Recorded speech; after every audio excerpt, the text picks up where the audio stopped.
Hi, welcome to Letters from New Zealand. This one is a history lesson to Russia, alas, without love. Ukraine, throughout its history, has had more than its share of invaders. Cimmerians, Scythians, Sarmatans, Goths, Huns, Bulgars, Avars, Khazars, Magyars, Slavics, Polish, Lithuanians, Mongols, Russians, Germans and the Wagner Group. It was the Slavics that settled there in the 4th century, with Kiev the main town. The Mongol conquest in the mid-13th century decisively ended Kievan power. From the 14th to the 18th century, most of Ukraine was ruled by the Lithuanian Polish Empire. Cossacks controlled some self-governing territories. Most of Ukraine fell under Russian rule in the 18th century. After the Russian Revolution, most of Ukraine became a republic. Fighting for the scraps of the rest were Russia, Poland, Romania and Czechoslovakia.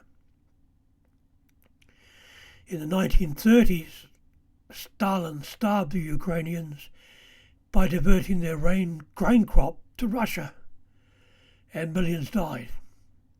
The Great Famine was called the Holodomor. In 1991, Ukraine declared independence after the collapse of the Soviet Union. Throughout all of this, the Cossacks, a semi-nomadic and militarised people who, under the suzerainty of various states, were allowed a great deal of self-government in exchange for military service. They were noted as holding democratic traditions. But the Cossacks, to put it bluntly, were a pain in the butt for everyone around them. Fighting against the Turks, using the Turks to help them fight against the Poles, and fighting against the Russians for anyone that would hire them. They were savage fighters, were outstanding horsemen, but preferred to fight on foot, using their rifles to devastating effect. They fought for Catherine the Great to expel the Mongols from Siberia. No mean feat. One of the current claims by Russia that Ukraine is part of Russia because Vladimir the Great adopted Orthodox Christianity from Byzantium. This claim's a hollow one. Kiev was the centre of the Kievan Rus, a wealthy state that traded with Constantinople.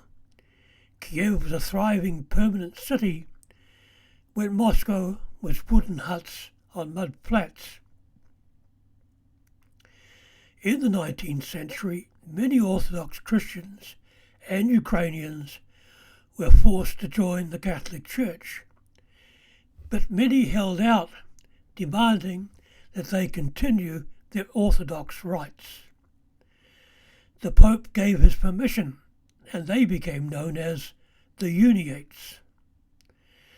One of my lecturers at the Catholic University of Australia was a Uniate, and he was invited to be an altar boy at the meeting of Pope John I and the Metropolitan of the Orthodox Church at St. Peter's in Rome.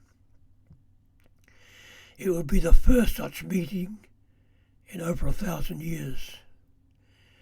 The cardinal in charge of the ceremony ensured that Pope John, a small man, was seated on a throne much higher than anybody else. When the Metropolitan and his entourage entered, resplendent in black with multiple gold crosses, Pope John descended from his throne and advanced towards his guests. The cardinal almost had a heart attack. When the Metropolitan opened his arms to embrace the Pope, he wasn't there. He had fallen to the feet of the Metropolitan to beg forgiveness for the atrocities committed by the crusade that had sacked Constantinople. By now, the Cardinal had to be assisted from the ceremony. In today's world, history cannot be used to sanction invasion. Otherwise, Rome could claim England. Putin and his government should study history to improve their rating of 1 out of 10. Vietnam would be a good place to begin. In 1979, Vietnam had invaded Cambodia to displace the horrific Pol Pot regime. China, who had initially supported Pol Pot, now felt hemmed in by Russia in the West that has supported Vietnam military and economically, and a militant Vietnam in the south. China attacked Vietnam from across its border and succeeded in quickly taking 4 major towns. One should never underestimate the Vietnamese. They have defeated Genghis Khan, the Sui dynasty of China, the French, Americans, and South Vietnam Republic. The Chinese could not hold the towns. Does this sound familiar? The Vietnamese attacked and destroyed the Chinese supply lines, resulting in an embarrassing retreat of Chinese forces, leaving their dead behind for the Vietnamese to bury. We have taught them a lesson, claimed China to save face. They have learnt nothing since the Korean War, advancing en masse, urged on by bugles, commentated a Vietnamese general. Russian generals and politicians need to think again, especially the lack of well-trained and experienced non-commissioned officers that can bridge the gap between the troops in the trenches and the Russian generals in their bunkers.